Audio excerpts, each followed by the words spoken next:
tosse, dor no peito, falta de ar, sensação de coração acelerado, palpitações, catarro com raias de sangue.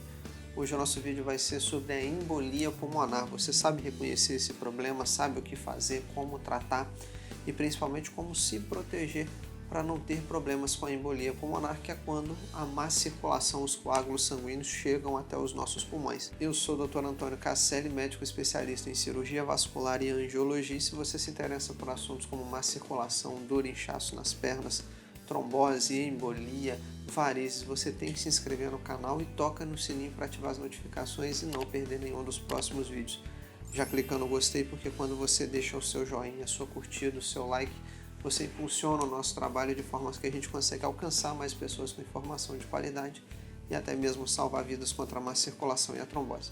Como de costume, os nossos vídeos são retirados de dúvidas que vocês deixam nos comentários e o nosso time selecionou a seguinte pergunta para hoje. Doutor, existem sintomas de uma embolia pulmonar? Esse vai ser o nosso tema de hoje, mas não esquece de ir na descrição desse vídeo e baixar um e-book gratuito com 10 dicas para te ajudar a cuidar das suas veias e se proteger contra a má circulação e a trombose. Então, entrando no nosso tema de hoje, a embolia pulmonar ela acontece quando os coágulos sanguíneos, os chamados êmbolos, eles se soltam de uma veia profunda, geralmente das veias da perna. Isso acontece em mais de 80% dos casos. A trombose acontece nos membros inferiores e esses coágulos que se soltam dali viajam pela corrente sanguínea chegando aos pulmões, aonde eles ficam presos na artéria pulmonar. E esses coágulos podem bloquear parcial ou totalmente o fluxo sanguíneo para os nossos pulmões, impedindo com que o oxigênio seja transportado adequadamente pelos nossos pulmões e seja oxigenado. Então, como os nossos pulmões eles são os órgãos que servem para a gente poder respirar, quando um trombo ele chega nos nossos pulmões, o principal sintoma que acontece é a falta de ar, que é conhecida como dispneia, o nome técnico. E a embolia pulmonar, ela mata, pessoal, já que dificilmente a gente consegue ficar mais do que 1 minuto, do que 2 minutos sem respirar. E geralmente você vai levar mais do que esse tempo para chegar da sua casa até um auxílio médico mais próximo e receber tratamento. Então é muito importante você perceber que uma pessoa que sente dor e inchaço nas pernas e desenvolve uma falta de ar, tem uma altíssima chance dela estar com uma trombose venosa profunda nas veias da perna, evoluindo ou se transformando em uma embolia pulmonar. Isso é muito importante para a gente poder entender, saber reconhecer se algum desses sinais ou sintomas estiverem acontecendo com você ou com uma pessoa próximo de você. Em geral, a embolia pulmonar ela é uma condição relativamente comum, ela acontece mais ou menos aí cerca de 1 a 2 casos para cada 1.000 pessoas. Então, de 1.000 pessoas que você conhece, de 1 a 2 dessas pessoas podem ter problemas de trombose ou embolia. E a embolia ela pode apresentar uma ampla variedade de sintomas que podem variar de leves até sintomas mais graves, dependendo do tamanho, da localização desse coágulo sanguíneo e o tanto que ele prejudica a circulação pulmonar. Os sinais e sintomas mais comuns da embolia são, primeiro, uma falta de ar repentina, inexplicável, que pode ser grave. Então, a falta de ar vai estar presente em mais de 80% dos casos de embolia, sendo o sintoma mais comum. Embora a embolia não seja a única coisa que pode causar falta de ar, não é verdade? Pneumonia, tuberculose, problemas de coração, tudo isso pode causar falta de ar. E a dor no peito é o segundo sintoma mais frequente que acontece na embolia pulmonar, já que uma parte do pulmão está sofrendo por falta de circulação. E especialmente essa dor ela é agravada quando você inspira profundamente, tosse ou se movimenta, é uma dor pleurítica. E falando em tosse, é outro sintoma comum, às vezes acompanhada de catarros com raias de sangue. Batimento cardíaco acelerado, palpitações, sudorese excessiva, tonturas, desmaio, ansiedade, sensação de pânico, de angústia do peito também são sintomas experimentados por algumas pessoas, já que acontece uma sensação de sufocamento, de falta de ar, de angústia relacionada à respiração. É muito importante você se lembrar que os sintomas de embolia pulmonar podem simular várias outras doenças, como uma pneumonia, um infarto, um ataque cardíaco, não é verdade? E o diagnóstico da embolia às vezes é muito difícil. Não existe um sinal e sintoma que se você sentir, pronto, é embolia. O pulmão ele reclama da mesma forma por conta de várias doenças, não é verdade? Se a pessoa tem uma pneumonia, tem um infarto pulmonar, uma embolia ou outro problema pulmonar, o pulmão vai reclamar através de falta de ar, coração acelerado, sensação de sufocamento, de angústia. Então é a forma que o seu pulmão tem de reclamar. Já que o seu pulmão está sofrendo, seja por qual doença foi, ele é um órgão que controla a respiração, que fica no peito, então tudo isso vem junto. Dor no peito, falta de ar, tosse, sensação de angústia, de sufocamento. Então você tem que o quê?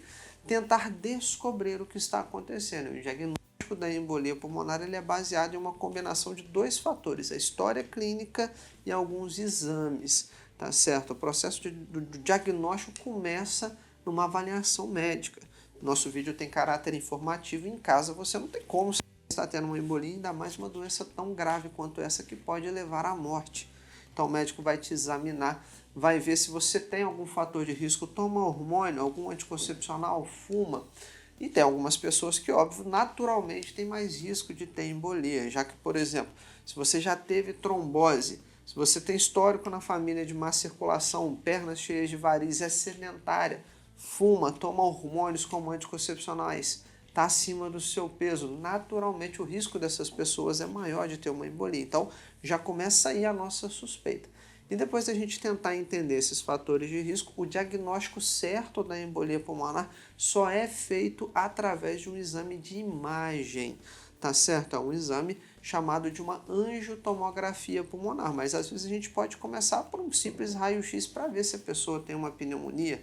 Às vezes nós podemos precisar, por exemplo, de um eletro, um eco do coração, mas o exame que define a embolia pulmonar é a angiotomografia, que é um exame de tomografia onde a gente vai injetar o contraste para colorir, para definir, delimitar toda a circulação do pulmão.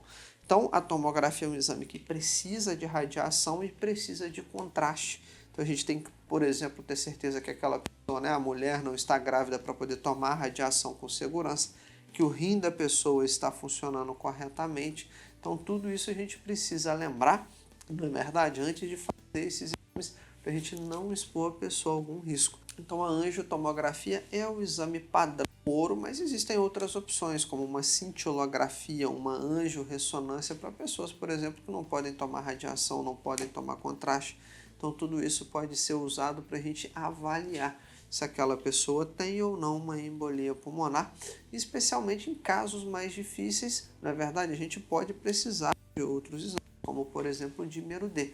O dímero D é um exame de sangue que mostra a formação de coágulos no corpo, mas a principal utilidade desse exame é excluir a trombose e a embolia, já que uma pneumonia aumenta o dímero, o Covid aumenta o dímero, até uma gravidez aumenta o dímero, o infarto aumenta o dímero. Então, o dímero D no sangue ele não é um exame para confirmar trombose ou embolia, é para excluir. E os exames de coração, como eu falei agora há pouco, eletro, eco, podem ajudar a excluir situações como um infarto, né, um ataque cardíaco ou outro problema, para a gente saber se a pessoa não está infartando no coração, se ela está infartando no pulmão, que é tendo uma embolia pulmonar. E para tratar a embolia, a gente vai precisar entender qual a gravidade dessa doença. Então, o tratamento geralmente são com os anticoagulantes, que são remédios que são administrados em comprimidos por via oral, em forma de injeções.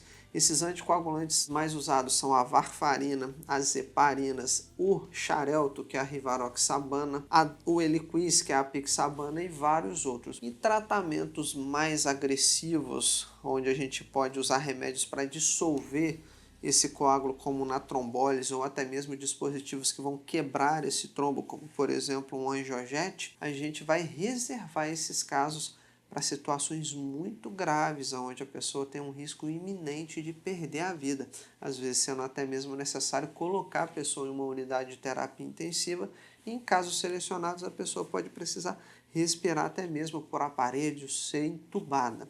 E o tempo de tratamento de uma embolia pulmonar com esses anticoagulantes depende da gravidade da doença e dos fatores de risco. E o tempo para a pessoa poder tomar esses remédios anticoagulantes normalmente é de cerca de 6 meses para uma embolia pulmonar. E ela mata, pessoal, já que a gente não consegue ficar muito tempo sem respirar. Se uma pessoa tem um alto risco de ter novos eventos de embolia, ou seja, ela tem um risco alto de ter trombose, de ter embolia, talvez nós podemos estender esse anticoagulante até mesmo para o resto da vida. Isso vai ser avaliado caso a caso, então fica aí o meu convite para você focar onde você tem controle. Você deve focar na prevenção e se cuidar das suas veias, e para isso nós temos diversos vídeos aqui no canal em linguagem simples, acessível, gratuitos, para você aprender cada vez mais como reconhecer se você tem má circulação, como se cuidar para proteger as suas veias. E além disso, fica o meu convite para você ir na descrição desse vídeo, baixar o nosso e-book gratuito com 10 dicas práticas para combater a má circulação, para proteger as suas veias, e também conhecer o SOS Má Circulação e Trombose através do nosso site www.antoniocasselli.com.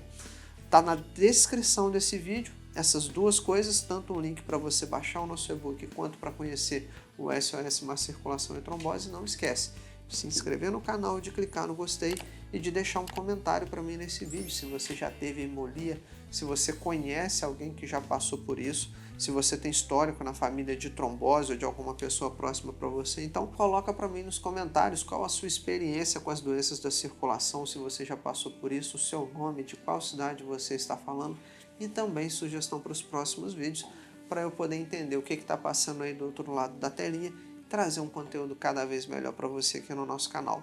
Te espero então no nosso próximo vídeo. Até lá!